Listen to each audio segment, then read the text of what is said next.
तो हमने आपको बच्चों चैप्टर नंबर एक्सरसाइज 1.1 का क्वेश्चन नंबर 1 के अंदर 5 पार्ट दे रखे हैं, जिसमें से हम आपको 3 पार्ट करा चुके हैं, 2 पार्ट और बचे हैं, आज उन्हें हम देखते हैं बच्चों। ठीक है, चीजों को ध्यान से समझिएगा। ठीक है, सबसे पहले स्वतुल्य, सममित और संक्रामक तीनों की कंडीशन आपको पता होनी चाहिए।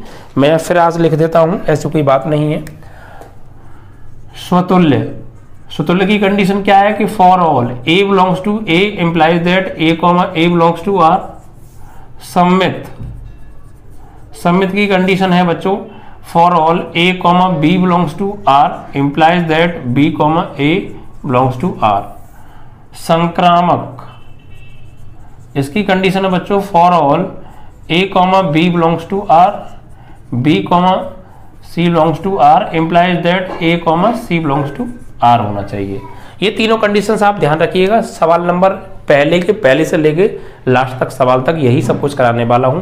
बिल्कुल घोल के पिला दूंगा एक्सरसाइज को। ठीक है, आप लोग पढ़ा दोगे, ऐसा पढ़ा दूंगा मैं, आपको फिक्र करने की जरूरत नहीं है। ठीक है, चलिए, लेकिन पढ़ाना मत भाई साहब, ऑनलाइन ध्यान रखना, ऑफलाइन पढ़ा लेना, कोई दिक्कत नहीं है। चलिए, तो पहला सवाल देखिए बच्चों क्या है। पहले का तीसरा सवाल तो हमने करा दिया था, चौथा सवाल आज हम कराने वाले हैं।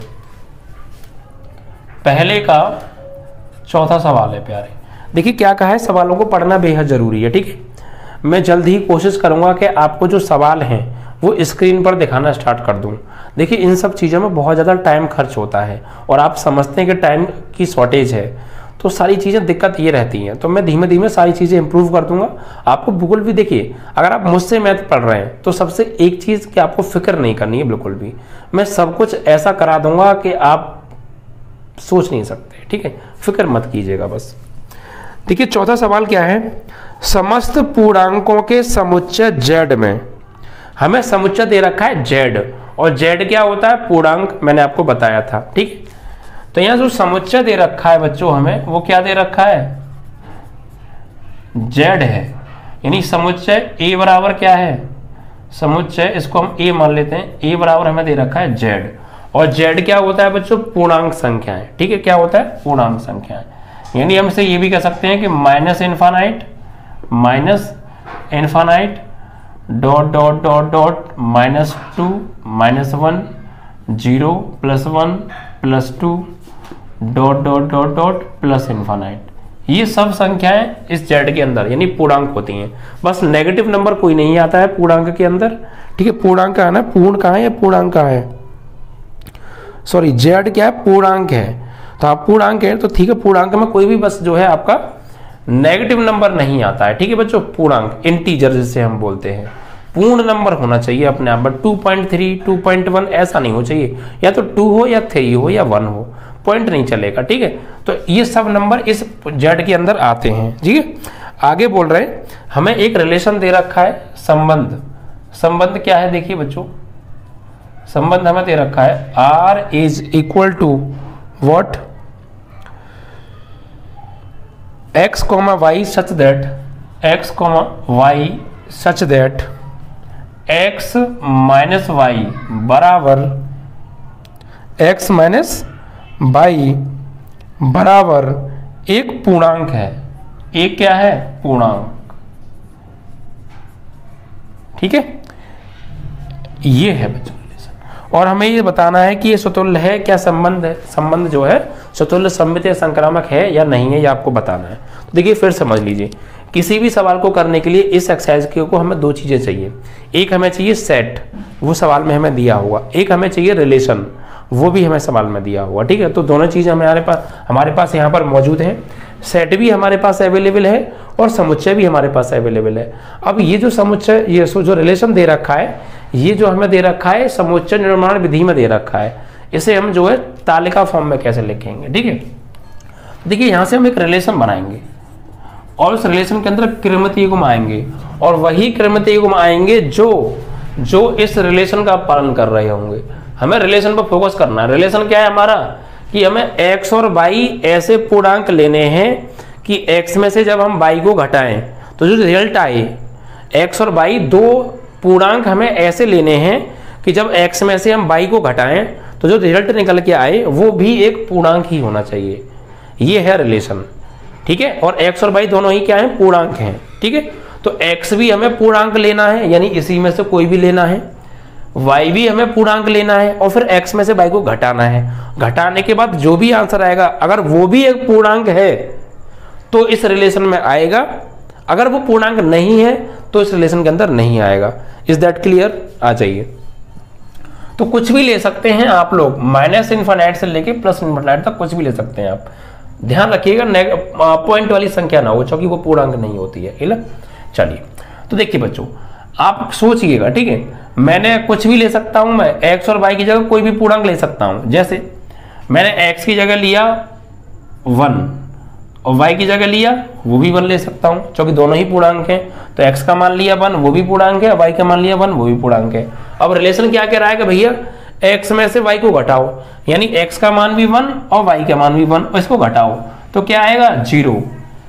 जो रिजल्ट आ रहा है बराबर में, क्या वो भी एक पूर्णांक है? तो 0 पूर्णांक होता है भाई, है। तो ये क्या है? बिलोंग्स टू z, ये पूर्णांक है। तो इसका मतलब ये हो गया कि 1,1 R के अंदर आ सकते हैं, क्योंकि 1,1 इस रिलेशन का पालन कर रहे हैं कि भाई 1 में से 1 घटाएंगे तो जो 0 आ रहा है और वो एक पूर्णांक है और यही रिलेशन है। तो इस रिलेशन का पालन हो रहा है, और अगर रिलेशन का पालन हो रहा है, रिलेशन फॉलो हो रहा है, तो इसके अंदर ये आ सकते हैं। Is that clear? तो ऐसे ही और क्या क्या ले सकते हैं? 1,1 आ सकता है, 2,2 आ सकता है, क्योंकि 2 में से 2 घटाऊंगा तो 0 आएगा, आएगा नहीं आएगा। 3,3 आ सकता है, क्योंकि 3 में से 3 घटाऊंगा 0 आएगा, पूर्णांक है। 4,4 भी आ सकता है, क्योंकि 4 में से 4 घटाऊंगा, पूर्णांक है। ऐसे ही डॉट डॉट इन्फिनिट तक सभी आ सकते हैं या नहीं? ऑफ कोर्स आ सकते हैं। तो 1,1 2,2 डॉट डॉट डॉट डॉट ऐसे ही आगे तक जितने भी नंबर हैं सब आ जाएंगे। ठीक है, सब आ जाएंगे। ऐसे ही कॉमा, फिर उसके बाद -1 आ सकता है, बिल्कुल आ सकता है, क्योंकि -1 में से जब -1 को घटाएंगे तो 0 आएगा, और 0 जो आएगा वो एक पूर्णांक है। तो -1 -1 आ सकता है, -2 -2 ले सकते हैं, and dot dot minus infinite. ऐसे ही प्लस इन्फिनिट तक आ सकते हैं। तो आप समझ पा रहे हैं ना मेरी कहने का मतलब क्या है? ऐसे आपको x और y दो पूर्णांक लेने हैं। पूर्णांक क्या होते हैं? -इन्फिनिट से प्लस इन्फिनिट तक जितने भी नंबर आ रहे हैं सब पूर्णांक के, बस पॉइंट नहीं आना चाहिए, ध्यान रखिएगा। ठीक है, तो हम कोई भी ले सकते हैं, x की जगह भी y की जगह भी। तो हम 1,1 ले सकते हैं, x का मान भी 1 y का मान। देखिए मैं समझाने में टाइम ले रहा हूँ, आप लोग समझ रहे होंगे कि एक सवाल को मैं बहुत देर में करा रहा हूँ, लेकिन मैं जानबूझ के ले रहा हूँ, क्योंकि सवाल में टाइम 2 मिनट में सवाल हो रहा हो उसे 4 मिनट में करो, कोई दिक्कत नहीं है, लेकिन हमारे दिमाग में घुसना चाहिए, ये गारंटी है। मैं आपसे को पढ़ा रहा हूँ तो मेरी एक ही जिम्मेदारी सबसे पहले बनती है कि मैं जो भी चीज़ आपको पढ़ा रहा हूँ वो आपको आनी चाहिए किसी भी कीमत पर, चाहे फिर मुझे 1 घंटे में पढ़ाऊँ या 1 मिनट में। क्योंकि अगर आपके समझ में आ गई तो आप पेपर में जल्दी कराएंगे, क्योंकि मैं आपको सिर्फ सिखा रहा हूँ, कॉपी नहीं लिख रहा हूँ मैं बोर्ड की कि एक क्वेश्चन 5 मिनट में मैं कर रहा हूँ तो बोर्ड में भी 5 मिनट में करके आएंगे। नहीं, वहाँ आपको किसी को समझाना नहीं है, वहाँ सिर्फ खुद को आपको करना है, तो वहाँ आप टाइम कम लेंगे।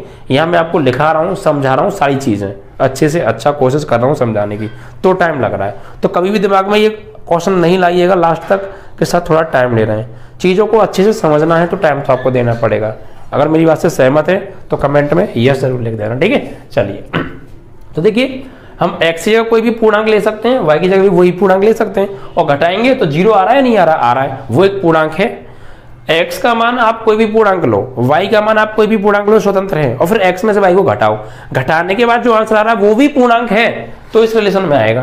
तो ये देखिए, क्या ये हमने लिए x y के मान घटाने पे क्या पूर्णांक मिल रहा है? मिल रहा है, तभी तो इसके अंदर आ रहे हैं। ऐसे ही और क्या क्या ले सकते हैं बच्चों हम? देखिए ऐसे ही 1,2 ले सकते हैं, क्योंकि 1 में से जब 2 घटाएंगे तो -1 आएगा, वो एक पूर्णांक है। 2,1 भी तो ले सकते हैं, क्योंकि 2 में से 1 घटाएंगे तो वो भी पूर्णांक है। ठीक है, -1, -2 ले सकते हैं, क्योंकि -1 में से -2 घटाएंगे तो +1 आएगा, वो एक पूर्णांक है।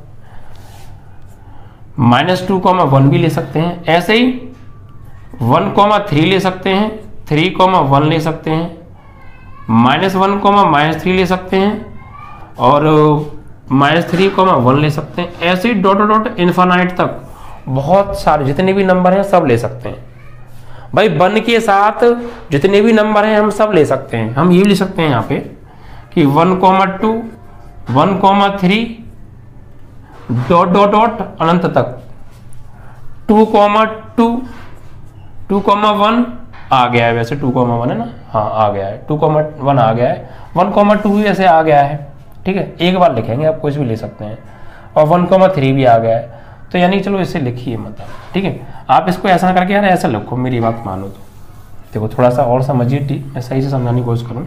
देखिए 1,2 आ सकता है, 1,3 आ सकता है, 1,4 आ सकता है, ऐसे ही 1,5, 1,6, 1,7, 1,8 डॉट डॉट इन्फिनिट तक सब आ सकते हैं, क्योंकि 1 में से आप किसी भी नंबर को घटाएंगे दोनों पूर्णांक होने चाहिए, रिजल्ट जो मिलेगा वो भी एक पूर्णांक ही आएगा। समझ पा रहे होंगे आप लोग, आई होप। ऐसे ही आगे तक, ठीक है, ऐसे ही 2,1 आ सकता है, 2,2 आ गया है, 2,3 आ सकता है, 2,4 आ सकता है, एंड डॉट डॉट इन्फिनिट तक आ सकते हैं।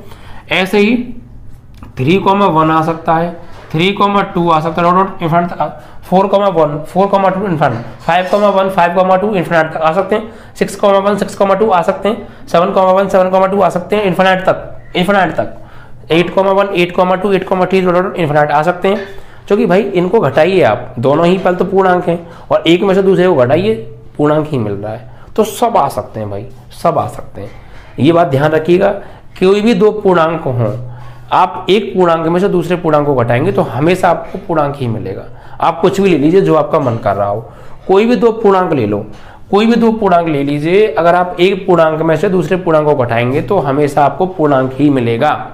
ये बात आप नोट डाल के दिमाग में लिख लीजिएगा यहाँ पर कि दो पूर्णांकों का अंतर, पूर्णांकों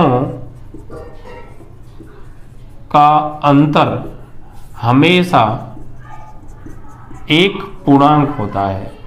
ये बात आपको पता होनी चाहिए, और नहीं पता है तो आप इसको नोट डाल के लिख लीजिएगा दिमाग में, ठीक है, कॉपी पर भी। तो आप कोई भी दो पूर्णांक लीजिए x और y की जगह पर और उनको घटाइए, हमेशा रिजल्ट पूर्णांक ही मिलेगा, ठीक है। तो सब आ जाएंगे ऐसे इसमें, तो आपको सब लिख देने हैं, ठीक है। अब देखिए, अब हम चेक करेंगे यहाँ पर, ये बनाना जरूरी भी नहीं था, मैं आपको ये बात शुरू में ही बता सकता था, लेकिन थोड़ा सा प्रैक्टिकली जब हम लिखते हैं तो चीज़ें हमारे दिमाग में आती हैं कि हाँ भाई ये हो सकता है, इसीलिए मैंने आपको ये दिखाया करके। मैं आपको शुरुआत में भी ये बात बता सकता था कि दो पूर्णांकों को घटाएंगे तो पूर्णांक ही आएंगे, और मैं यहीं पे बात खत्म करके आगे भी बढ़ सकता था। नहीं, आपको हर चीज़ में प्रैक्टिकली भी दिखा रहा हूँ कैसे हो रहा है, तो चीज़ें और ज़्यादा अच्छे से दिमाग में आ रही होंगी। भाई मेरा टारगेट है आपको कि 100% दूँ, ठीक है। अब आपकी जिम्मेदारी बनती है आप मुझसे कितना % ले रहे हैं, आप कितनी मेहनत कर रहे हैं। चलिए अब हम बात करेंगे, यहाँ पे चेक करेंगे सबसे पहले स्वतुल्य। तो स्वतुल्य के लिए समझिएगा प्यारे, सबसे पहले कोई भी एलिमेंट आप सेट में से ले लो और फिर उसका उसी के साथ रिलेशन आर के अंदर है या नहीं ये चेक करना है। तो अगर मैं बात करूं पूर्णांक की, तो पूर्णांक के अंदर तो जितने भी नंबर है सब आते हैं पॉइंट वालों को छोड़ के, तो क्या उन सभी का आपस में खुद के साथ रिलेशन है? तो है। देखिए 1,1, 2,2, 1,1, 1,2, 1,3, कोई से भी दो पूर्णांक ले लो, या 1,1, 2,2, 3,3, ये सब आ रहे हैं, तो हर एलिमेंट का अपने खुद के साथ में रिलेशन है। देखिए for all 1 belongs to A, 1 belongs to A है, 1 सेट ए का एलिमेंट है, तो 1,1 आर के अंदर है क्या? Implies that 1,1 belongs to R. Check करो 1,1 है। ऐसे ही 2 सेट ए का है तो 2,2 आर में होगा। 3 सेट ए का है तो 3,3 आर में होगा, है। -1 आर में है, ए में है, तो -1 आर में है। सब है, सभी के लिए इस नियम का, जितने भी पूर्णांक हैं सभी के लिए इस नियम का पालन हो रहा है, ठीक है। कोई भी दो पूर्णांक देखो, कोई भी पूर्णांक लो उसका खुद में से ही घटाएंगे, कोई भी पूर्णांक ले लो उसे अगर खुद में से ही घटाओगे तो 0 आएगा, 0 एक पूर्णांक है। तो हर एक के लिए ये कंडीशन फॉलो हो रही है, इसलिए जब सबके लिए फॉलो हो रही है, आपने चेक कर लिया, तो अब आप यहाँ पे फॉर ऑल का निशान लगा सकते हैं, ठीक है। तो for all 1 belongs to A implies that 1,1 belongs to R. अतः आर एक स्वतुल्य संबंध है। भाई पूर्णांक अनंत होते हैं, लेकिन हमने किसी एक पूर्णांक पर यह नियम लिख के दिखा दिया और आगे फॉर ऑल लगा दिया। इट मीन्स दैट जितने भी पूर्णांक हैं उन सभी के लिए इस नियम का पालन हो रहा है, ठीक है। चलिए अब बात करेंगे सममित की। सिमेट्रिक की स्वतुल्य हो गया आपका, सममित की बात कर रहे हैं आप। सममित की कंडीशन देखिए क्या होती है कि a कॉमा बी अगर R में है तो b कॉमा ए भी R में होना चाहिए, दोनों ही चीजें R में देखते हैं। तो चेक कर लीजिए यहाँ पर 2,3 है R में, तो 3,2 भी R में है। और वरना आप देख लीजिए अगर 2,3 है, 2 में से 3 घटाएंगे पूर्णांक आएगा -1, और 3 में से 2 घटाएंगे तो +1 आएगा, वो भी एक पूर्णांक है तो इसके अंदर होगा, क्योंकि एक पूर्णांक को दूसरे पूर्णांक के घटाते हैं तो पूर्णांक ही आएगा, और आएगा तो वो इसके अंदर मौजूद जरूर होगा। तो ऐसे ही आप 2,4 लो, -2 आएगा, एक पूर्णांक इसमें है, तो 4,2 भी इसके अंदर जरूर होगा, क्योंकि 4 में से 2 घटाएंगे तो 2 आएगा, वो एक पूर्णांक है तो वो इसके अंदर जरूर होगा। ठीक है, जरूर होगा। तो ऐसी सभी एलिमेंट के लिए इस नियम का पालन होगा। तो फॉर ऑल आप कोई भी एक लिख दीजिए, 2,3 belongs to R implies that 3,2 belongs to R। इस कंडीशन को आपको लिख के दिखाना है पेपर में। आप चाहे तो ए कॉमा ये वाली कंडीशन भी लिख के दिखा सकते हैं, ए कॉमा बी। मैंने आपको पहले पार्ट में ऐसे दोनों, मैंने आपको जो पहला वीडियो प्रोवाइड किया है उसमें मैं दोनों तरीके से सवाल कराए थे आपको। आप ऐसे भी लिख सकते हैं या पेपर में आप ऐसे भी लिख सकते हैं, आपके ऊपर डिपेंड करता है। ठीक है, तो आप लोग पहले वीडियो में जाकर देख लीजिएगा, हर सवाल में वो चीज़ नहीं करा सकता ना, टाइम ज़्यादा जाता है। ठीक है, तो ये क्लियर हो गया। तो यहाँ लिखेंगे अतः R एक सममित, अतः R एक सममित संबंध है। ठीक है, R स्वतुल्य भी है, R सममित भी है। अब R संक्रामक की चेक करते हैं। देखिए संक्रामक के लिए तो देखिए आप कोई भी एलिमेंट ले लीजिए।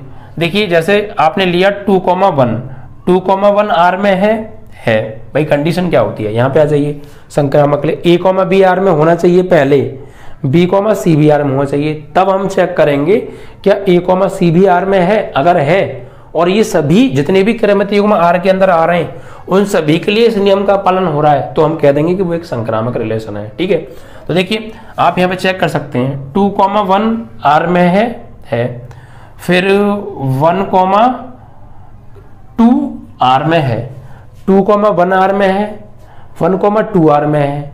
इट मीन्स कि ये A और B हो गया और ये B और C हो गया। तो फिर A, C 2,2 भी R में है क्या, तो 2,2 R में है। तो क्लियर ना, 2,A, B यानी ये सेकंड वाली वैल्यू और इसकी फर्स्ट वाली वैल्यू सेम होनी चाहिए, ऐसा लेना है आपको।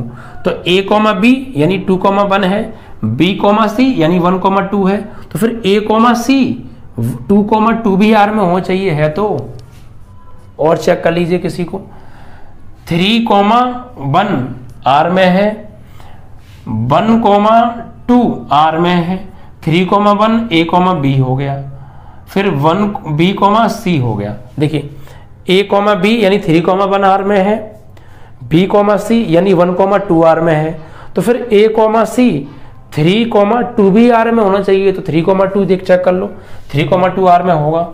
ऐसे ही आप किसी को भी चेक करिए, सभी पूर्णांकों के लिए ये वाली बात सत्य होगी।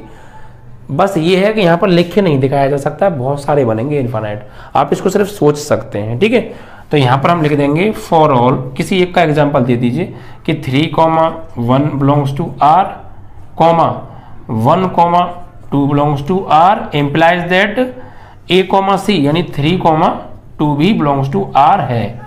और फॉर ऑल लगा दिया, इट मीन्स दैट कि इस R के अंदर जितनी भी क्रमित युग्म आ रहे हैं उन सभी के लिए इस नियम का पालन हो रहा है। सही है, तो यहाँ लिखेंगे अतः R एक संक्रामक संबंध है। Is that clear? तो R स्वतुल्य भी है, सममित भी है और संक्रामक भी है। यही तीनों हमें चेक करने थे। अगर आपसे इस क्वेश्चन में एक चीज और पूछ लेता, क्या R एक तुल्यता संबंध है, तो फिर हमारा जवाब होता हाँ, क्योंकि वह रिलेशन जो स्वतुल्य भी होता है, सममित भी होता है और संक्रामक भी होता है, तो फिर वो एक तुल्यता भी होता है। अगर इन तीनों में से कोई एक भी नहीं है तो तुल्यता नहीं होता है। तुल्यता हमसे आगे जाके पूछा जाएगा, अभी नहीं पूछा है, बट मैं अभी से आपको बता के चल रहा हूँ, कोई दिक्कत नहीं है। तो ये पहला सवाल आपका कंप्लीट हो गया। आई होप थोड़ा सा टाइम लगा, लेकिन चीज़ों को देखिए, अभी हम ना 12th में नए प्रवेश किया है हमने, अभी हमें 12th के बारे में कोई जानकारी नहीं है। तो मैं उम्मीद आपसे करूँगा कि आप अभी स्लो ही चलें, तो बेहतर रहेगा। अगर आप फास्ट भागोगे तो गिर जाओगे, कोई फायदा नहीं है। फास्ट भागना तब चाहिए जब समय ना हो। समय है, चीज़ों को शुरुआत से पढ़ रहे हैं, जीरो लेवल से पढ़ रहे हैं, बहुत आराम से पढ़िए। और ये जो पहला चैप्टर है ना, ये वाकई में आराम से ही पढ़ने वाला है, वरना भाई ये पहला चैप्टर पल्ले नहीं पड़ता है। आप मुझसे मत पढ़ो, पहले कहीं और जाके पढ़ो इस चैप्टर को, और फिर आप मुझसे आके पढ़ना, आप चौंक जाएंगे। इतना सिंपल आपको पढ़ाने वाला ऑफलाइन तो छोड़ो, आपको ऑनलाइन भी नहीं मिलेगा, ठीक है, उससे बेस्ट पढ़ाऊंगा। तो आपका ये क्लियर हो गया बच्चों। बस धैर्य रखिएगा, पेशेंस मत खोइएगा बिल्कुल भी। आपको धैर्य रखना है मेरे साथ में, तो सब कुछ मिलेगा। टाइम से पहले सब कुछ होगा, बिल्कुल भी फिक्र मत कीजिएगा आगे तक के लिए, ठीक है। तो पहला सवाल आपका कंप्लीट। सिर्फ इन 3 कंडीशंस को याद रखिए, एक्सरसाइज ऐसे उड़ा दूंगा, सोच भी नहीं पाएंगे, ठीक है। अगला सवाल देखिए प्यारे। अगला जो सवाल है वो है आपका 5वां, और इस पहले सवाल का लास्ट पार्ट है, यानी फर्स्ट का 5th पार्ट हम इसको कह सकते हैं। देखिए यहाँ पर ये जो सवाल है थोड़ा लैंग्वेज वाला है, चीज़ों को समझने की कोशिश कीजिएगा, समझ में पूरा आएगा, ध्यान दीजिएगा, ठीक। 5वां सवाल देखिए क्या कह रहा है। किसी विशेष समय पर, कोई एक पर्टिकुलर टाइम है, कोई विशेष टाइम है, कोई फिक्स कोई टाइम होगा स्पेशल, ठीक है। उस समय पर किसी नगर के वासियों के समुच्चय में निम्नलिखित संबंध आर है। यानी एक नगर है, कोई नगर होगा, उसमें एक गांव होगा, और गांव में कौन रहते हैं, व्यक्ति रहते हैं, लोग रहते हैं, ठीक है। तो ये बात कर रहे हैं किसी समय की, कि किसी समय पर एक नगर में, एक गांव में व्यक्तियों में कुछ रिलेशन था। एक नगर के गांव में के व्यक्तियों में एक संबंध था। क्या संबंध था भैया, कोई ना कोई संबंध होता ही है भाई। रिलेशन, जब गांव में कुछ लोग रहते हैं तो उनमें कुछ ना कुछ आपस में संबंध रहता है। अब चाचा मामा फूफा फाफी उस पर मत चले जाइएगा, और भी रिलेशन होते हैं काम करने के, कि भाई हम दोनों एक कंपनी में काम करते हैं, तो हम में क्या रिलेशन है, कि हम में रिलेशन ये है कि हम दोनों एक ही कंपनी में काम कर रहे हैं, ये तो रिलेशन है। हम दोनों एक ही घर में रहते हैं, तो क्या रिलेशन है, हम दोनों में एक ही घर में रहने के लिए का ही तो एक रिलेशन है। समझ में आ रहा है। हम दोनों एक ही जगह पर जाते हैं, तो हमें रिलेशन क्या है, एक ही जगह पर जाना, यही तो रिलेशन है। समझ पा रहे हैं आप बातों को, यही रिलेशन है। और ऐसी ही बातें इस सवाल के अंदर आने वाली हैं, ठीक है बच्चों। ये भी रिलेशन हो सकता है कि भाई तुम अपने भाई से 4 साल बड़े हो, तो ये क्या एक रिलेशन है, समय का डिफरेंस ऑफ टाइम का रिलेशन है, ठीक है। आप अपने भाई से 5 फुट छोटे हो, ये भी एक रिलेशन है, किसका, लंबाई का। आप अपने भाई से छोटे हो, या तुम्हारा भाई आपसे बड़ा है, तो ये एक रिलेशन है। ये सारी चीजें एक रिलेशन होता है, ठीक है। यही चीजें यहाँ पे हम बात करेंगे। तो पहला सवाल है, उसको लिख लेते हैं। 5वें सवाल के अंदर, पहले के 5वें भाग में 5 ही सवाल है, आइए समझते हैं। तो पहले के 5वें का ए पार्ट बात कर रहे हैं। देखिए इसमें क्या है, यह हमें एक रिलेशन दे रखा है बच्चों, और ये हमें बताना है स्वतंत्र सम्मित संक्रामक है या नहीं है। तो आर हमें एक दे रखा है, रिलेशन क्या है कि x, y सच दैट, यानी x और y इस प्रकार हैं कि x तथा y एक ही स्थान पर कार्य करते हैं। x तथा y एक ही स्थान पर कार्य करते हैं, ठीक है। देखिए ध्यान से समझिएगा, हमें कुछ नहीं करना है, सिर्फ 3 चीजों पर फोकस करना है। कौन सा, किसी भी एलिमेंट का खुद के साथ रिलेशन है तो समतुल्य है। ए व्यक्ति का बी के साथ रिलेशन है तो बी का ए के भी साथ रिलेशन होना चाहिए, अगर है तो सम्मित है। ए व्यक्ति का बी व्यक्ति के साथ रिलेशन है और बी का सी के साथ रिलेशन है, तो फिर ए का सी के साथ भी रिलेशन होगा, अगर है तो संक्रामक है। बस 3 चीजों पर फोकस कीजिएगा, ऐसे सवाल खत्म कर दूंगा बिल्कुल क्लियरिटी के साथ। देखिए हमें यहाँ स्वतुल्य सम्मित संक्रामक 3 चीज चेक करनी है। तो पहले हम बात करेंगे किसके लिए, स्वतुल्य के लिए।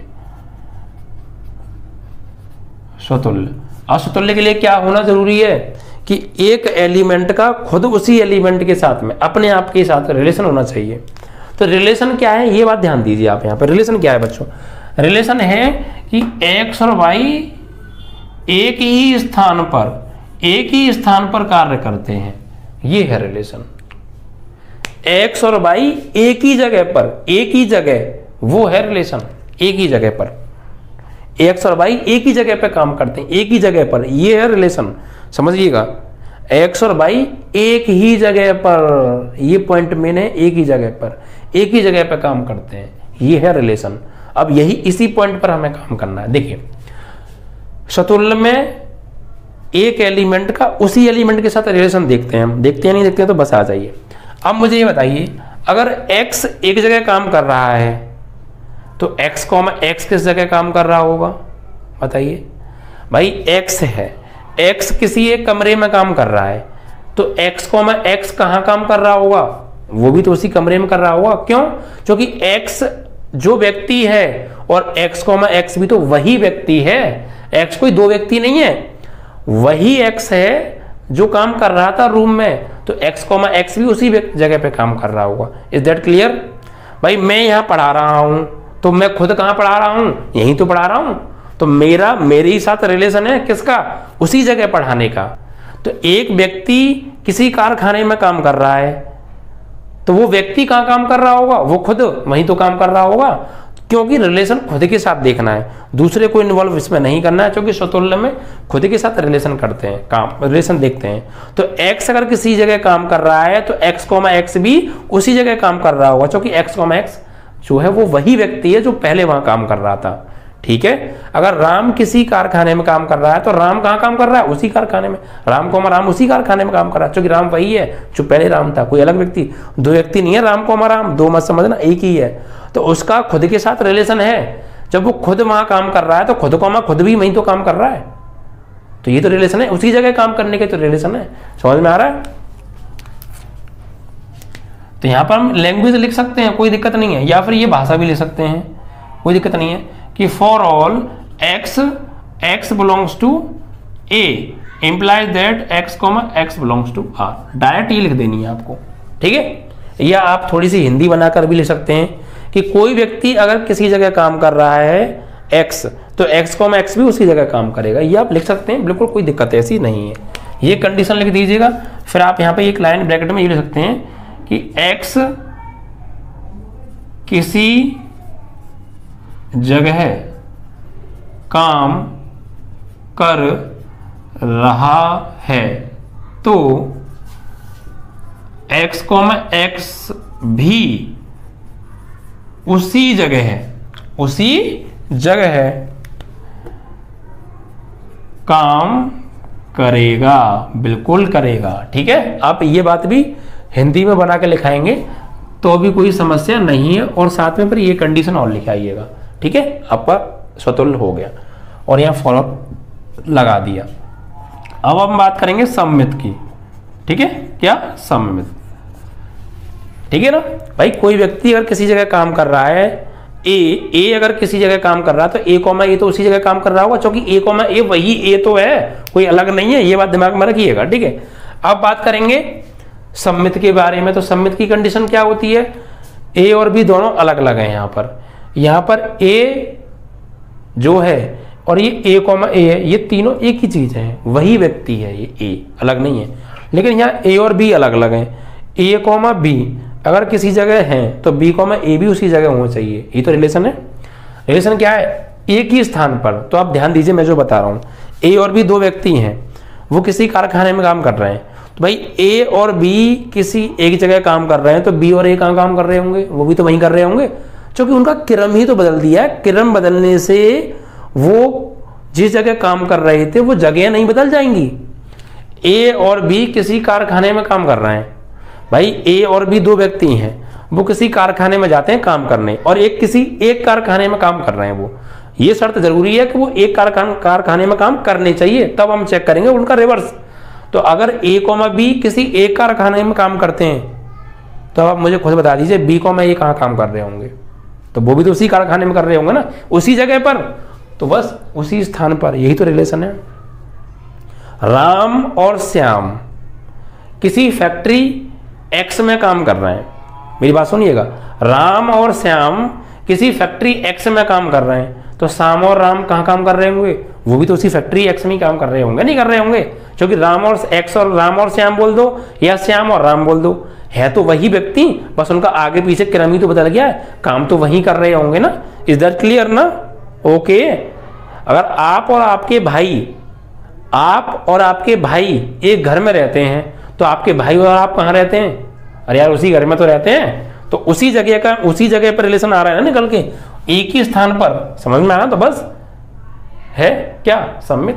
तो आप यहां लिख सकते हैं for all x, y belongs to r implies that y, x belongs to r, और फॉर ऑल सभी के लिए फॉलो करता है। ठीक है, तो यहां पर हम ये लिख सकते हैं, हिंदी में भी लिख सकते हैं कि x, y अगर किसी एक जगह पर काम करते हैं तो y, x भी तो उसी जगह काम करते होंगे, भी उसी जगह काम करते हैं होंगे, काम जरूर करते होंगे, ये लिख सकते हैं काम जरूर करते होंगे। ठीक है, ये बात आपको लिख देनी है बना के, तो और ये ऊपर कंडीशन लिख देनी है। देखिए अगर आप ये लाइन ना लिखे हैं तब भी सवाल ठीक है, बस ये थोड़ा सा ये ऊपर से मक्खन लग जाए और कुछ नहीं है। ठीक है, चलिए थोड़ा टीचर पे इंप्रेशन अच्छा पड़ेगा और कोई ऐसी दिक्कत नहीं है। अब संक्रामक की बात कर लेते हैं भाई। तो संक्रामक के लिए देखिए क्या करेंगे, संक्रामक की कंडीशन पे आ जाइए आप। संक्रामक की कंडीशन क्या होती है कि अगर a, b r में है, b, c r में है, तो a, c भी r में होना चाहिए। इट मीन्स दैट, मेरी बात समझिएगा, अब मैं आपको यहां से इस रिलेशन पे ला रहा हूं। सपोज 3 व्यक्ति हैं a, b, c, ओके, 3 व्यक्ति हैं a, b, c, a और b किसी एक कंपनी में काम कर रहे हैं। सुनिएगा मेरी बात को ध्यान से, a और b किसी एक कंपनी में काम कर रहे हैं, और b और c भी किसी एक कंपनी में काम कर रहे हैं, तो फिर a, c भी तो उसी कंपनी में काम कर रहे होंगे, क्योंकि b एक ही कंपनी में काम कर रहा है, a के साथ भी उसी कंपनी में था और c के साथ भी उसी कंपनी में था, तो फिर a और c भी तो उसी कंपनी में होंगे या नहीं होंगे? भाई आप 3 भाई हैं, एग्जाम्पल लीजिए, आप 3 भाई हैं, आपका पहले भाई और नहीं, आप बीच वाले हैं और आपसे एक बड़े हैं और एक आपसे छोटे हैं, 3 भाई हैं आप। तो बड़े भाई और आप बीच वाले दोनों एक घर में रहते हैं, और आप और आपका छोटे भाई जो है वो भी एक घर में रहते हैं, और आप एक ही घर में रहते हैं, 2 घर में नहीं रह सकते, ध्यान रखिएगा। तो आपके बड़े भाई और आप एक घर में रहते हैं, और आप और आपके छोटे भाई एक घर में रहते हैं, तो आपके बड़े भाई और आपके छोटे भाई भी तो एक ही घर में रहते होंगे, क्योंकि एक ही घर में तो आप रहते हैं। और जब जिस घर में आप अपने बड़े भाई के साथ रह रहे थे उसी घर में आप अपने छोटे भाई के साथ रहते हैं, तो ऑफकोर्स फिर बड़े भाई और छोटे भाई भी उसी घर में रहते होंगे। Is that clear? समझ में आ रही है बातें? तो बस समझ में आई चाहिए बस। तो संक्रामक में भी हम यही बात लिख देंगे, लिखना हमें ऐसे है, मेरा काम है समझाना, आप समझ गए होंगे आई होप। ठीक है, तो यहां पर आप लिख देंगे फॉर ऑल कि अगर x और y किसी एक जगह काम कर रहे हैं और y और z भी किसी एक जगह काम कर रहे हैं, ये 2 शर्तों का पालन होना जरूरी है, तब जाके हम तीसरी को चेक करेंगे। अगर इन दोनों में से कोई एक शर्त का पालन नहीं हुआ तो तीसरी को चेक करने की जरूरत नहीं है, फिर तो होगा ही नहीं संक्रामक। लेकिन संक्रामक के लिए हम ये मान रहे हैं कि x और y किसी एक कंपनी में काम कर रहे हैं और y और z भी एक जगह ही काम कर रहे हैं, तो x और y एक जगह काम कर रहे हैं और y और z भी एक जगह काम कर रहे हैं, तो x और z ऑफकोर्स एक जगह काम कर रहे होंगे या नहीं कर रहे होंगे भाई? x, ये जो y है और ये जो y है ये एक ही आदमी है, अलग अलग नहीं है, ये y और ये y एक ही है। तो ये जो y है x के साथ जिस जगह काम कर रहा है, तो ये y जिस जगह काम कर रहा है y उसके साथ z जो है, मतलब जो ये y जो आदमी है ये x के साथ जिस जगह काम कर रहा है यही y z के साथ उसी जगह काम कर रहा है, तो फिर ऑफकोर्स x और z भी उसी जगह काम कर रहे होंगे। समझ पा रहे हैं ना आप? समझ पा रहे हैं? तो मतलब x y के साथ x और y r से संबंधित है, y और z भी r से संबंधित है, तो x और z भी r से संबंधित होंगे, क्योंकि संबंध क्या है? एक जगह काम करने का, एक ही स्थान पे काम करने का। ठीक है, तो implies that x, z belongs to r। ठीक है, x और y एक जगह काम कर रहे हैं, y और z एक जगह काम कर रहे हैं, तो ऑफकोर्स x और z भी एक जगह काम कर रहे होंगे। ठीक है, क्लियर ना? चलिए यहाँ लिख देंगे अतः r एक संक्रामक संबंध है। ठीक है, देखिए r स्वतुल्य भी है, सम्मित भी है और संक्रामक भी है। आई होप कि आपको क्लियर हो गया होगा। चीज़ों को समझने की कोशिश करनी है, रिलेशन पे फोकस करना है कि रिलेशन है क्या। रिलेशन है एक्स और वाई एक ही जगह काम करते हैं, तो ये एक ही जगह काम करना, इस चीज़ को हमें हर जगह लेके चलना है, ठीक है। तो ये पहला इसका पार्ट था 5th का ए। अब सेकंड की बात करेंगे, सेकंड में हमें क्या दे रखा है, रिलेशन, ठीक है।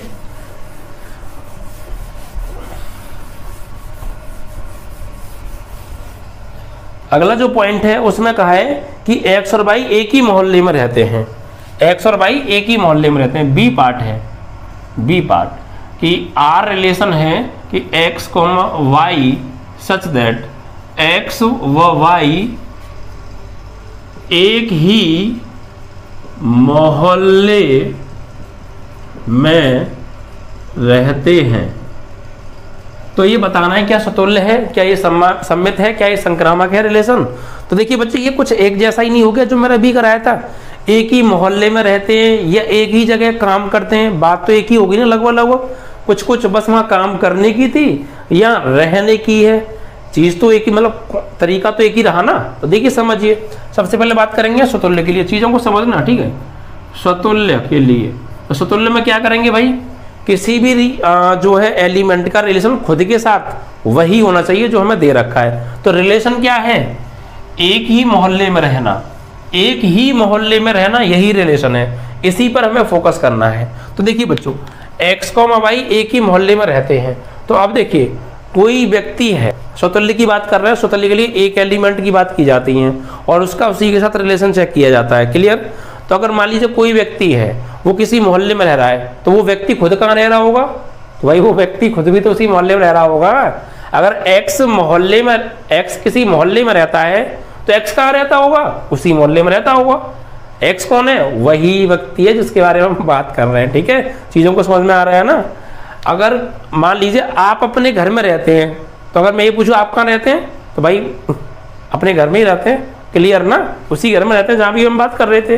तो एक्स जिस मोहल्ले में रहता है वहीं एक्स भी रहता है, कौन, वही रहता है, नहीं तो खुद के साथ आर रिलेशन है या नहीं है, खुद के साथ चेक करना है भाई। स्वतुल्य में क्या करना है, खुद के साथ, एक्स जिस मोहल्ले में रहता है उसी मोहल्ले में एक्स रहता है, तो खुद के साथ आर रिलेशन है, क्लियर ना। क्या लिखेंगे, for all X belongs to A implies that X comma X belongs to R. अतः आर एक स्वतुल्य संबंध है, ठीक है। आप लिख भी सकते हैं एक्स जिस मोहल्ले में रहता है तो एक्स कॉमा एक्स भी उसी मोहल्ले में रहता होगा, क्योंकि एक्स कॉमा एक्स वही व्यक्ति है, एक्स, क्लियर। तो यहां लिख देंगे एक्स जिस मोहल्ले में रहता है एक्स कॉमा एक्स भी उसी मोहल्ले में रहता है, ठीक है। ये लैंग्वेज आप लिख भी सकते हैं, जरूरी भी नहीं है, सिर्फ वही काफी है, ठीक है। अब बात करेंगे सम्मित की, तो ध्यान से समझिएगा बच्चों। सम्मित की कंडीशन क्या होती है कि A comma B belongs to R implies that b comma a belongs to r। It means कि a कॉमा b जिस मोहल्ले में रहते हैं, a कॉमा b है वो किसी मोहल्ले में रहते हैं, तो फिर b कॉमा a कहाँ रहते होंगे, वो भी तो उसी मोहल्ले में रहते होंगे। क्रम ही तो बदल गया, मोहल्ला चेंज तो नहीं हो गया ना, क्लियर ना। तो बस अगर x और y किसी मोहल्ले में रह रहे हैं, कोई मोहल्ला है मान लीजिए m, x और y m मोहल्ले में रह रहे हैं, तो y और x भी तो उसी मोहल्ले में रह रहे होंगे भाई। कोई राम है और श्याम है, राम और श्याम है, वो किसी एक्स मोहल्ले में रह रहे हैं, तो श्याम और राम कहाँ रह रहे होंगे, उसी मोहल्ले में रह रहे होंगे भाई, क्लियर ना, उसी मोहल्ले में होंगे बस। तो X comma Y belongs to R implies that Y comma X भी बिलोंग्स टू आर, होगा नहीं होगा, क्योंकि रिलेशन क्या है, एक ही मोहल्ले में रहना, क्लियर। तो for all X comma Y belongs to R implies that Y comma X belongs to R. अतः आर एक सम्मित संबंध है, ठीक है। चीजें समझ में आ रही है ना। अगर आप और आपके दोस्त एक मोहल्ले में रह रहे हैं, तो आपके दोस्त और आप, उल्टा बोलना है, पहले मैंने बोला आप और आपके दोस्त, अब बोलना है आपके दोस्त और आपके आप, उल्टा करके बोलना है। तो आप और आपके दोस्त जिस गांव में रहते हैं, तो आपके दोस्त और आप कहाँ रहते होंगे, उसी गांव में रहते होंगे ना। तो x, y belongs to r, तो y, x belongs to B. r क्या है, एक रहना, रहना, ठीक है। तो लिख देंगे आप x, y जिस मोहल्ले में रहते हैं, तो y, x भी उसी मोहल्ले में रहते होंगे, ठीक है। हिंदी में लिख दीजिएगा आप चाहें तो, कोई दिक्कत नहीं है। उसका आते हैं संक्रामक की बात करेंगे। संक्रामक में क्या होगा भैया, देखिए 3 लोग हैं A, B, C। A और B किसी मोहल्ले में रहते हैं और B और C भी उसी मोहल्ले में रहते हैं, तो ऑफकोर्स भाई A और C भी उसी मोहल्ले में रहते होंगे ना। क्लियर ना, चीज़ें क्लियर हो रही हैं, ऐसी हो जाएंगी, टेंशन मत लीजिएगा। हम यहाँ पे 3 क्यों ले रहे हैं, क्योंकि भाई संक्रामक संबंध में 3 के बीच में रिलेशन बनाया जाता है। x, y, y, z, z, x, y, y, z और x, z 3 होने चाहिए। संक्रामक के लिए 3 का होना आवश्यक है, सम्मित के लिए 2 का और संक्रामक के लिए 1 का होना आवश्यक है, ठीक है। तो यहाँ पर हम लिखेंगे for all x, y belongs to r, यानी x और y एक मोहल्ले में रहते हैं, इसलिए तो बिलोंग्स टू r है, क्योंकि r क्या है, एक मोहल्ले में रहना। तो x और y एक मोहल्ले में रहते हैं, इसका मतलब x और y r से बिलोंग कर रहे हैं, और y, z भी बिलोंग्स टू r है। इट मीन्स कि x और y जिस मोहल्ले में रहते हैं, उसी मोहल्ले में y और z रहते हैं। तो इतना तो होना चाहिए पहले चेक करने के लिए, ये 2 चीज तो सेटिस्फाई होनी चाहिए, तब हम तीसरी चेक करेंगे। x और y उसी मोहल्ले में रह रहे हैं, y और z उसी मोहल्ले में रह रहे हैं, तो सीधी सी बात है यार, x और z भी तो उसी मोहल्ले में रह रहे होंगे या नहीं रह रहे होंगे, बिल्कुल, ठीक है। तो implies that x, z belongs to r, अतः r एक संक्रामक संबंध है या नहीं है, क्लियर ना। चलिए, तो ये स्वतुल्य भी है, सम्मित भी है, संक्रामक भी है। बी पार्ट कंप्लीट हो गया। अब सी पार्ट में क्या कहा है, एक्स वाई से ठीक ठीक 7 सेंटीमीटर लंबा है।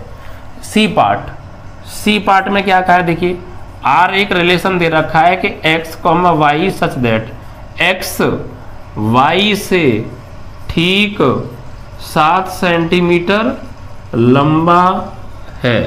रिलेशन है, ये रिलेशन क्या है, 7 सेंटीमीटर लंबा, ये है रिलेशन, इस पर हमें फोकस करना है। रिलेशन है 7 सेंटीमीटर लंबा होना, ठीक है। तो देखिए सबसे पहले सतुल्य की बात करते हैं। तो भाई कॉन्सेप्ट क्या है, रिलेशन क्या, रिलेशन पर फोकस करना है, 7 सेंटीमीटर लंबा होना। तो सतुल्य में खुद के साथ संबंध चेक करते हैं। तो आप मुझे ये बताइए कि कोई भी हो क्या वो खुद से 7 सेंटीमीटर लंबा हो सकता है? क्या आप खुद से ही 7 सेंटीमीटर लंबे हैं क्या? नहीं हो सकते ना। तो फिर किसी एलिमेंट का खुद के साथ ही ये रिलेशन बन सकता है क्या? नहीं बन सकता भाई। कोई भी व्यक्ति हो या कोई भी एलिमेंट हो या कोई भी हो यार, एनीबॉडी, क्या वो खुद से 7 सेंटीमीटर लंबा हो सकता है? ऑफ कोर्स नहीं हो सकता यार। तो उसका उसी के साथ ये रिलेशन तो बिल्कुल नहीं बन सकता। क्लियर ना, समझ में आ रही है बात? कोई भी व्यक्ति खुद से 7 सेंटीमीटर लंबा नहीं हो सकता। और रिलेशन क्या है? 7 सेंटीमीटर लंबा होना, इसलिए हम लंबे की ही बात कर रहे हैं। तो कोई भी एलिमेंट का खुद के साथ रिलेशन इसके अकॉर्डिंग नहीं होगा, ठीक है। तो कोई भी व्यक्ति खुद से 7 सेंटीमीटर लंबा नहीं हो सकता। तो यहाँ पे लिखेंगे for all x belongs to a implies that x, does not belongs to r। x जो है खुद से 7 सेंटीमीटर लंबा नहीं हो सकता। इट मीन्स x का x के साथ रिलेशन नहीं बन सकता, ठीक है। यहाँ लिखेंगे r, अतः r स्वतुल्य संबंध नहीं है। r जो है स्वतुल्य संबंध नहीं है। दूसरा सममित संबंध। अब सममित की बात करेंगे। रिलेशन यही लेके आना है हर बार, जो कहा है प्रश्न में उसके अकॉर्डिंग चलना है। अब ये बताइए भाई सममित की कंडीशन क्या होती है कि a, b belongs to r, b, c belongs to r। Oh sorry, a, b belongs to r implies that b, a belongs to r। तो अब आप चेक कीजिए कि भैया x y से 7 सेंटीमीटर लंबा है। मान लीजिए x रिलेशन क्या है, x y से 7 सेंटीमीटर लंबा है। तो भाई x जो है y से 7 ज़्यादा है, तो क्या y x से 7 ज़्यादा हो जाएगा? फिर ऑफ कोर्स नहीं हो सकता भाई। x जो है y से 7 ज़्यादा है। मान लीजिए ये है y, तो ये हो गया, यहाँ से मापें, ये तो हो गया y और ये हो गया x। तो भाई जब x जो है y से बड़ा है, x जो है y से बड़ा है, तो क्या भैया y x से बड़ा हो जाएगा? फिर ऑफ कोर्स नहीं हो सकता। हम बड़ा ही क्यों ले रहे हैं? क्योंकि रिलेशन में बड़े की कहा गया, लंबे की कहा गया लंबा। x अगर y से 7 सेंटीमीटर लंबा है तो फिर क्या y x से 7 सेंटीमीटर लंबा हो सकता है? बिल्कुल नहीं हो सकता, छोटा होगा वो तो, बड़ा कहाँ होगा।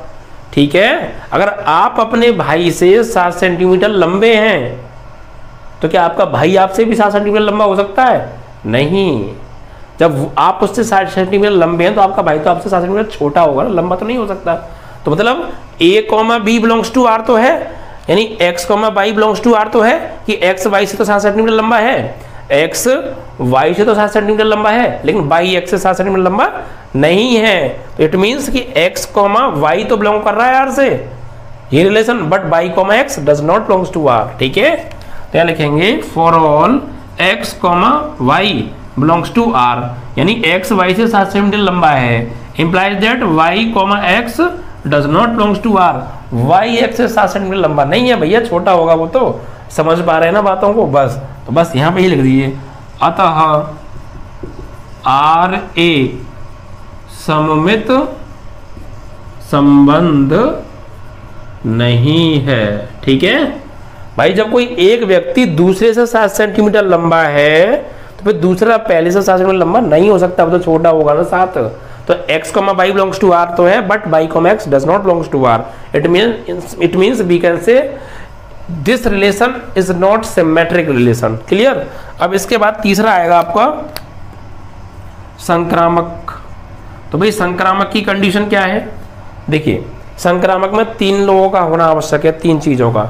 अगर मैं ये कहूँ कि 3 है, x, y और z, x जो है y से 7 लंबा है और y z से 7 लंबा है, तो क्या फिर x z से 7 हो जाएगा? 7 नहीं 14 होगा। देखो देखो ध्यान समझिए, ये x है, x है, x y से कितना है? देखो x y से 7 ज़्यादा है, ये 7 ज़्यादा है, और जो y है वो z से 7 ज़्यादा है। चीज़ों को समझना, जो x है वो y से 7 सेंटीमीटर ज़्यादा है और y है वो z से 7 सेंटीमीटर ज़्यादा है। तो क्या x z से 7 ज़्यादा होगा? 7 कहाँ ज़्यादा होगा भैया? यहाँ से लेके यहाँ तक 7 और 7 14 हो गया। समझाने के लिए कह रहा हूँ, समझ में आ गया नहीं आ गया? तो x y से 7 ज़्यादा है, ठीक है, y z से 7 ज़्यादा है, ठीक है, तो क्या x z से भी 7 ज़्यादा होगा? नहीं होगा। तो मतलब कि x, y belongs to r तो है, y, z भी बिलोंग्स टू r है, बट x, z जो है does not belongs to r है। क्लियर ना? x अगर y से 7 सेंटीमीटर लंबा है, y z से 7 सेंटीमीटर लंबा है, तो फिर x z से 14 सेंटीमीटर लंबा होगा, 7 नहीं होगा। ठीक है, तो यहाँ हम लिख देंगे कि for all x, y belongs to r, हमने मान लिया कि भाई x y से 7 सेंटीमीटर लंबा है, बिलोंग कर रहा है r से, और y, z belongs to r, हमने ये भी मान लिया कि भाई x y से 7 सेंटीमीटर लंबा है और y z से 7 सेंटीमीटर लंबा है। तो क्या x z से 7 सेंटीमीटर लंबा होगा? नहीं, तो 14 होगा ना। ये y और ये y एक ही व्यक्ति है, तो यहाँ लिखेंगे implies that x, z does not belongs to r, क्योंकि 7 सेंटीमीटर लंबा होना कहा गया है, 7 सेंटीमीटर, बट जबकि x y से 7 ज़्यादा है, y z से 7 ज़्यादा है, तो फिर x तो z से 14 ज़्यादा हो जाएगा, 7 नहीं होगा, तो does not belongs to r कर रहा है। तो लिखेंगे अतः r एक संक्रामक संबंध नहीं है। क्लियर ना? चलिए, तो इस तरीके से आपका ये भी खत्म हो गया। अब आगे बढ़ेंगे और अगले को समझेंगे। तो चीज़ों को आपको समझना है, रटना नहीं है। आप रटेंगे तो समस्या आपके लिए खड़ी होगी। मैं आपको हर चीज़ को बहुत क्लियरिटी के साथ समझाने की कोशिश कर रहा हूँ। आई होप आप समझ भी रहे होंगे। ठीक है, इसके बाद जो अगला है वो ये है कि भाई ये एक्स वाई की पत्नी है, जो इसका डी पोर्शन है। डी रिलेशन क्या दे रखा है? X comma Y such that X Y की पत्नी है, वाई की पत्नी है। तो भाई एक्स वाई की पत्नी है, ठीक है, कोई दिक्कत नहीं है, ये रिलेशन है। अब स्वतुल्य की अगर हम बात करें,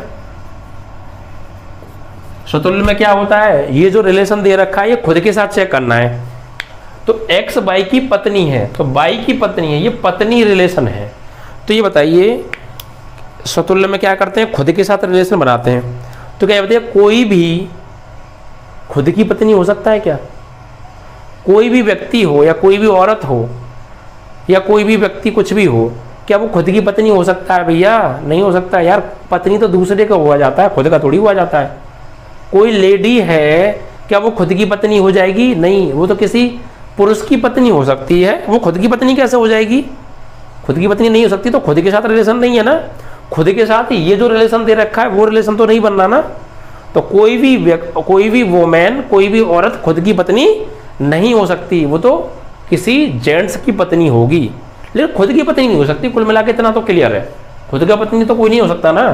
क्या लिखेंगे, for all x belongs to a implies that x, does not belongs to r। ठीक है, x बिलोंग्स टू r तो है, but x, does not belongs to r।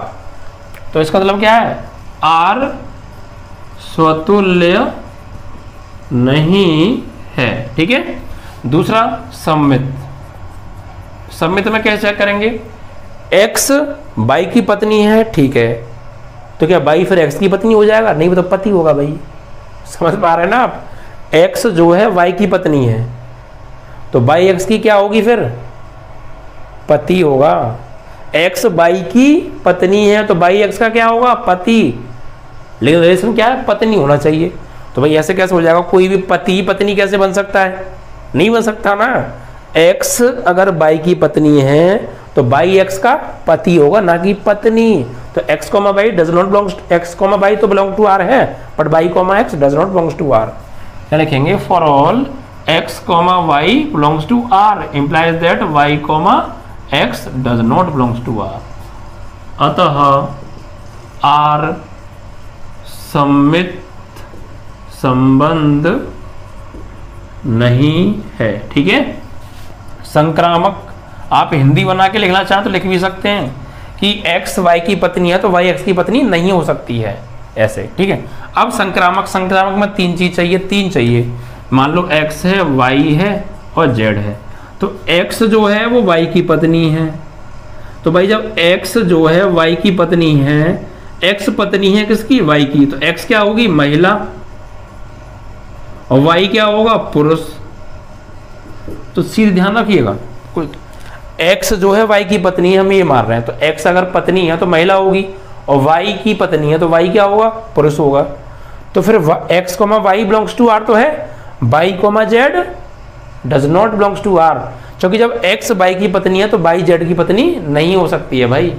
y तो पुरुष है और z की पत्नी कैसे हो सकता है? पुरुष तो पति होता है, पत्नी कैसे हो सकता है? नहीं होगा ना। समझ पा रहे हैं आप? तो x, y belongs to r तो है, y, z ही बिलोंग्स टू r नहीं है। और 1% हो भी जाता, वैसे हो नहीं सकता। x y की पत्नी है, y z की पत्नी है, तो ये इसकी पत्नी नहीं हो सकती। तो यहाँ पे हम सीधे लिख देंगे, for all x, y belongs to r। भाई x y की पत्नी है और y, z does not belongs to r। हो ही नहीं सकता भाई। जब x y की पत्नी है तो y z की पत्नी कैसे हो जाएगी? वो तो पति होगा, वो भी x का। ठीक है, तो जब ई से बिलोंग नहीं करेगा तो इम्प्लाइज दैट जब x, y belongs to r कर रहा है और y, z does not belongs to r, y, z r से बिलोंग कर ही नहीं रहा है, तो फिर x, z तो वैसे भी नहीं करेगा, x, z does not belongs to r। लिख देंगे, अतः r एक संक्रामक संबंध नहीं है।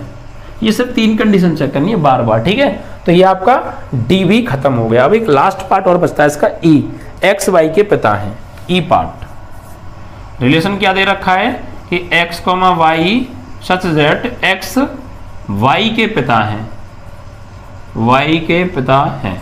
तो भैया ध्यान दीजिएगा, रिलेशन क्या है? x y का पिता है। तो बात करेंगे सबसे पहले स्वतुल्य के बारे में। स्वतुल्य में क्या होता है? खुद के साथ आर रिलेशन बनाना पड़ता है। रिलेशन क्या है? पिता होना। रिलेशन क्या है? पिता होना। तो खुद के साथ रिलेशन बनाना है स्वतुल्य में। तो ये बताइए, कोई भी हो, क्या वो खुद का पिता हो सकता है? कोई भी पर्सन खुद का पिता कैसे हो सकता है भाई? नहीं हो सकता। कोई भी हो, चाहे वो खुद का पिता नहीं हो सकता है। ठीक है, तो सीधी सी बात है, आप समझ रहे होंगे, इसमें कोई ज़्यादा वो नहीं है। ठीक है, तो for all x belongs to a implies that x, x does not belongs to R, अतः R स्वतुल्य संबंध नहीं है। ठीक है, सममित, सममित में आ जाते हैं अब ध्यान दीजिएगा, x y का पिता है। ठीक है, मान लेते हैं भाई x y का पिता होगा, तो फिर y x का क्या होगा, बेटा। पिता तो नहीं हो सकता ना, लेकिन रिलेशन क्या है, पिता का होना, तो सीधी सी बात है, ये भी आप समझ गए। अगर x y का पिता है तो y x का बेटा होगा, ना कि पिता होगा। फिर तो x, y बिलोंग्स टू तो R है, but y, x does not belongs to R, पिता नहीं हो सकता y x का, बेटा होगा।